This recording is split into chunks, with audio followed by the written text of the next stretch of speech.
Once upon a time, I had a show where I talked to comic book people, and the show ran on local access channel here in Austin. And it was a lot of fun going around talking to my comic book buddies. Then some of those videos disappeared and time passed. I was able to find them again.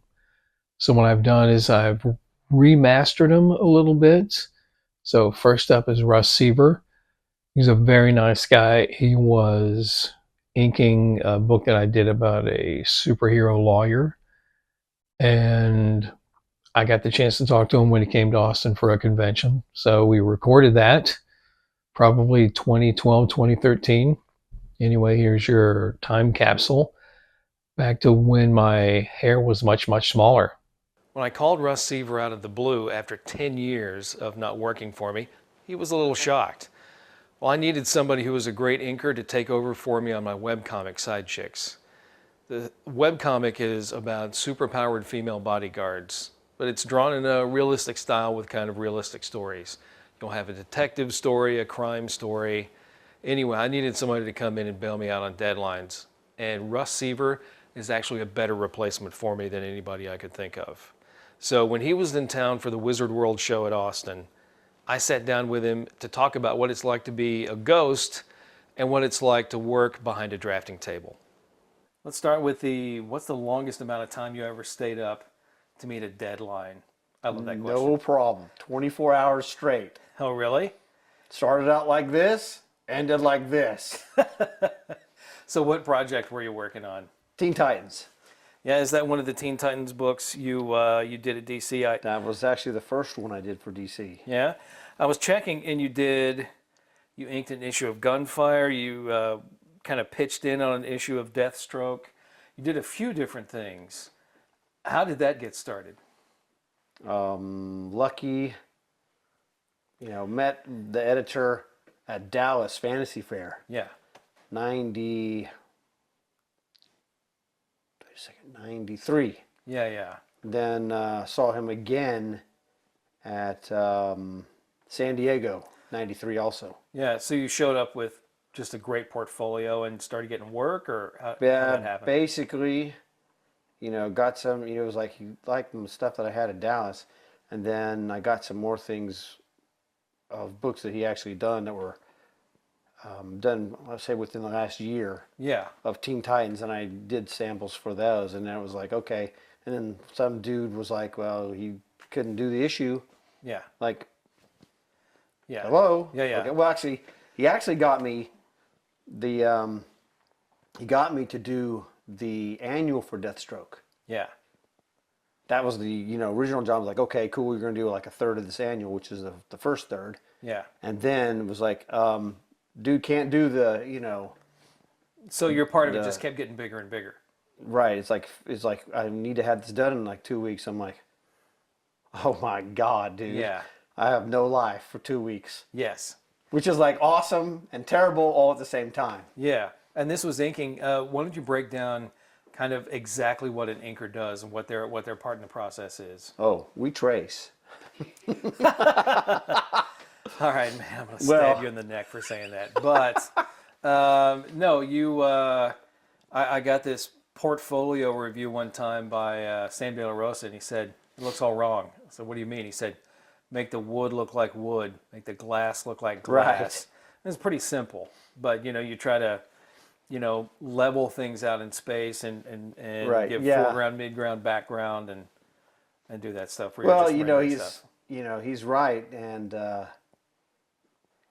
definitely, you have to take the drawing that's given to you, and first off, not screw it up. Yes. That's number one. Yeah. Then number two is that certain things are, because pencilers have lack of time like everybody else, it's like, well, okay, you're kind of like the cleanup crew. You're the fixer. Right, You gotta come in and a little repair bit, things. Yeah. right, because like you said, it's like, well, you see this stuff and it's supposed to be a chalkboard. Well, make it look chalkboardish. Yeah. Or a wood, make it look woodish, as opposed to some people. Whatever skittery line was on there. Right, sometimes, they're just like, well, it's a short, the shorthand kind of deal. Yeah. And it's like, okay, yeah.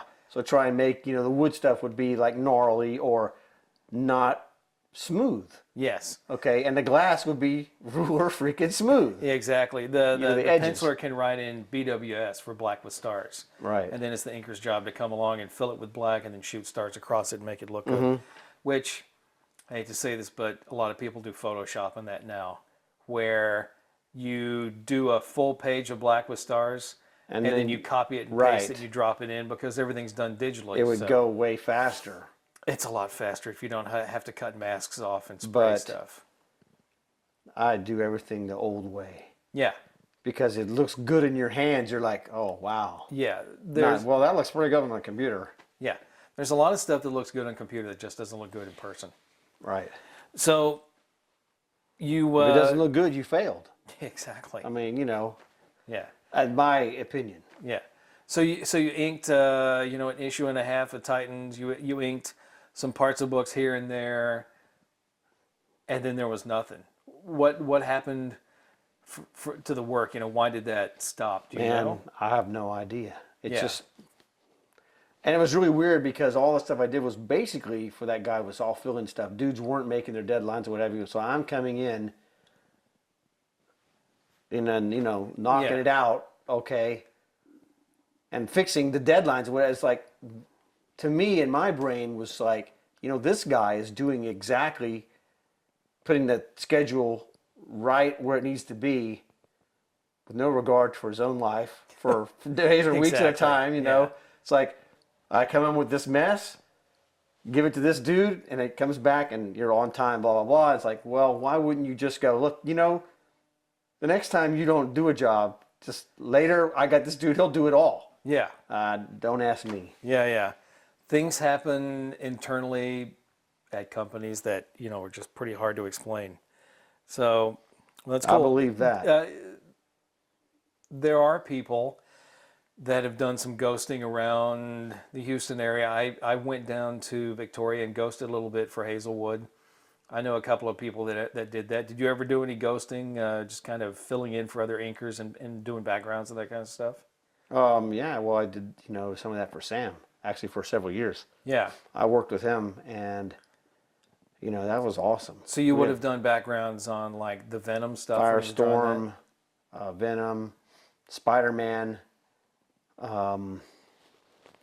Solo was another one we did. Yeah. Sam's got this interesting career if you like schizophrenia. He did 2 issues of that and 1 issue of this. Dude, I did a lot of those 1 issues of that with him. It was like from like 87 to like 92 or 3. Yeah. So did you go to San Antonio and basically live in Sam's basement to draw those? Or did you just send pages back and forth? No, he sent pages to me. I mean, it was really kind of interesting because the dude who was helping him, quit to do something else. Okay. That was, more, paid more money, whatever. But yeah. And so he was out. He didn't have anyone helping him. And then like I showed up and it's like, this guy's pretty good. Yeah. So, okay, we'll try it out. And it's like, it worked out good. And so it just, got bigger and bigger. Yeah. And there was like, he would call me sometimes and go, hey, this editor wants me to do this job. Can we do this? I'm like, you can pile it on, whatever, because it's all good. Yeah. I mean, because I worked on a lot of comics. So would he just do the Star figures? Trek, What If? I mean, there's all kinds of stuff, and it was like, and I even helped on some, what was it? Mental block. When Marvel had their new universe, I guess that's what it was called. Yeah, the Marvel New Universe books like Star Brand and that kind of stuff. Mm-hmm. Yeah. Which one of those books did Sam do? Force? Yeah. I think that's what it was called. Wow. Ron Lim. But it was early Ron Lim, and man, it was butt kicker. Yeah. He was really good. Yeah. The New Warriors. I mean, there's all kinds of stuff. Yeah, so did Sam basically do the figures and maybe the important background stuff and send them to you? Or how much actually, did he do? He would send me the blank pages and, do the background stuff and, like, he would, buildings and all that kind of rulering stuff. And he was like, he hated that. Yes. Piled it on me. It's like, okay, do that. Deal. And I would do, that, and then I would do some stuff here because he's like running out of time, what have you. He goes, oh man, I like that. So, okay, we'll just do that in the future. He goes like, well, you did that, on this other one, do some more. Yeah. And so it was kind of like, incrementally do more and Yeah. more and more. So it was just like, See, I did backgrounds for Keith Wilson on this book, Hammerlock. And that was nice because Keith would do all he felt like doing and hand me the pages and say, all right, finish it. And then I was the first guy. Yeah. Sam was the finisher. Yeah, see, I was working with, I did some backgrounds for Art Nichols on one of the shooter relaunch books. And Nichols was doing that, and he sent me some pages.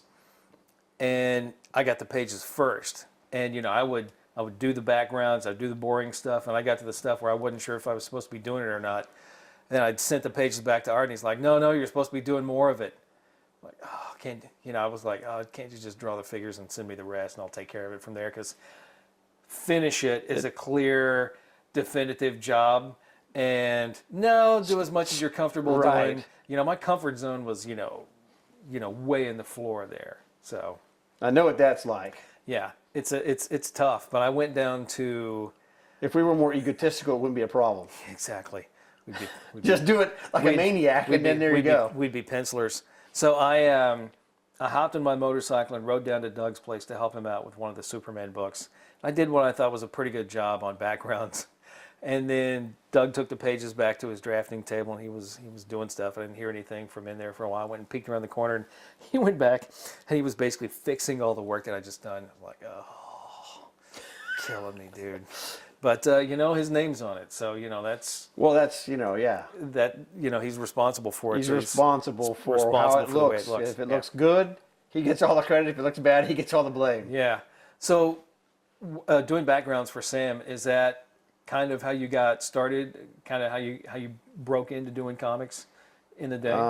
Actually, I did some other stuff back in the Stone Ages. Yes. Before I worked for Sam on the independent. The Archangel no, stuff. that was in the '90s. I'm talking 1985. Yeah. So, I worked on Shuriken, and See, in the '80s, I was power drinking, so I remember most of it this stuff. was like, the first thing I did was Shuriken. That was for one of the dudes who was doing a Robotech Yeah. for Comico. That's probably where you heard Mike Leake's name, because that's what he was doing. Right. So it's like, yes, I knew all about that, and then after that, I worked briefly for Eternity Comics. A second, actually, Malibu. That's like, I think it was actually Malibu Comics, and then Yeah. because that was Which book were you doing for Malibu? Twilight Avenger, Yeah. and then I went to San Diego in '88, and then I met this dude doing Blood Brothers, and I was like, I traded. Like, well, I'd rather do this Yeah. than what I was doing. And, it was like... And he had enough leverage to get a trade, right? Yeah, it was like, Yeah. cool. Like, Yeah. wow, that's awesome. This is a little more fun. Yeah. But then that guy, that penciler quit, and it's like, okay, whatever. I don't care. It was just like... Keep sending pages, keep sending money, I'll keep doing it. Right. So I did that, and, that was like, well... So I did, the 2 or 3 or whatever I guess it was. I have to go back and pay attention, to my own deal. But I was like, I did 2 or 3 or 4 issues of what have you before I hooked up with Sam, and then, I was doing that stuff, and then I did the other stuff for Malibu and Eternity after that. Yeah. So I was doing that at the same time. I think if you can sit and have a guy show you how he does stuff, that's pretty good apprenticeship program for being an inker. Did you just do everything by the mail, or did you ever sit down with Sam and hear some of his war stories? Actually, I've been to his house a couple of times. Yeah. I know where he lives. Yeah. My wife and has been at his house. It's one of those things. I've been there several times, but actually, the first time I helped him was way, actually before I worked for Sam. I was at a convention in Houston, and he was there, and he was working on New Universe stuff, and it was like bad I don't know, he must have committed to the show or something, and then it's like Yeah. he's got this deadline. So me and a couple other dudes, Basically sat around the show and inked his book. we were helping him. Yeah. Just a few things. We didn't do much, but I mean, Yeah. you knock off 3 or 4 hours. It's 3 Every or 4 little hours. bit, every little bit So helps. Yeah. right, it was really awesome, and that was I had like to ink a cover at a show one time. It was a big double-sized cover wow. because somebody had totally hosed me on the deadline.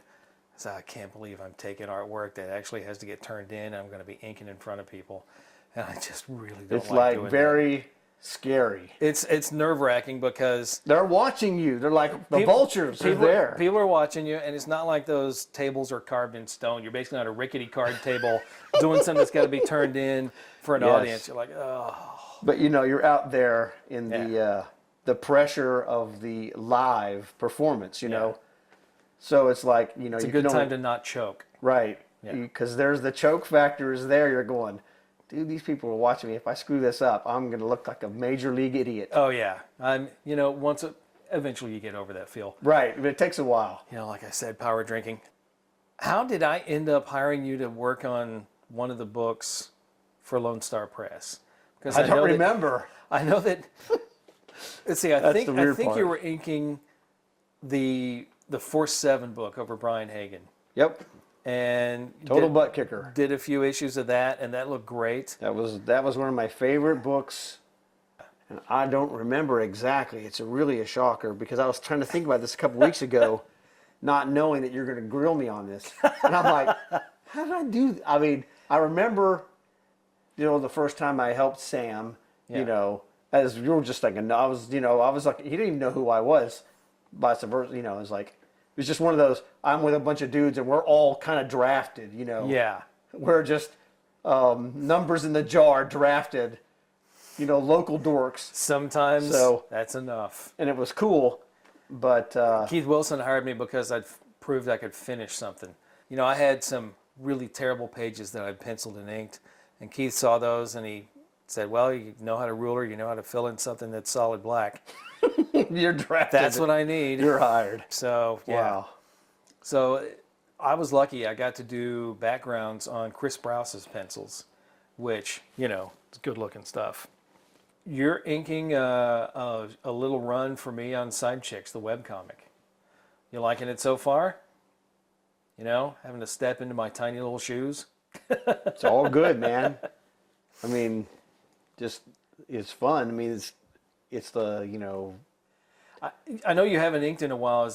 Does it come back to you pretty quickly, or do you have to find new ways to do the same things? No, it's exactly the same.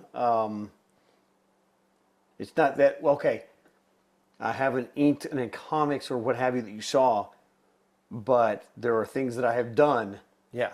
So it's not like my arm was cut off and then reattached. Yeah. So it's like, it's like swimming. Yes. You just dive in and it's all good. Yeah. The only thing is that, we're older now, but beyond that, I mean, everything is, it's all good. Why you got to rub this in? It's not that I think I'm older. It's that some mornings I feel much older, and that's the difference. No, but it's pretty, straightforward. Everything works exactly the same. It's just that you don't have to squint a little more with the eyes. Yeah. But that's about, that's really about the extent because, I can still hold my hand straight. We're good. Yeah. It's not like this unless it's 24 hours, Yeah. straight, which I did once. And I'm like, dude, I quit. The best story I ever heard about that, most inkers end up having a ridge on their hand where the brush sits, depending on how you hold stuff.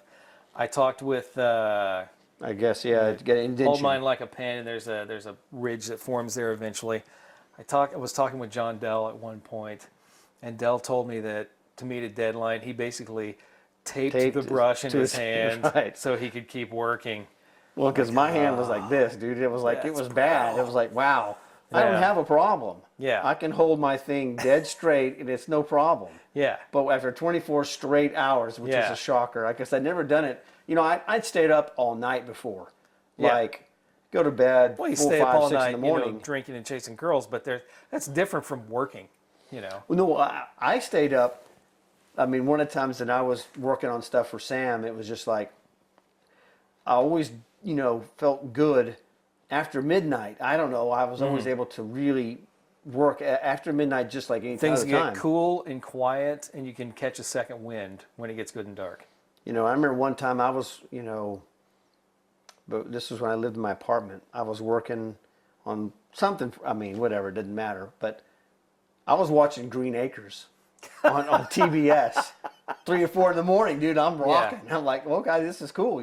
Yeah. I saw the, Green Acre. I'm watching. I got to see Mr. Haney. So it's like, dude, Mr. Haney was on. I'm like, dude, that's it. Thanks for tuning in. I'll be coming at you with more videos soon. Adios.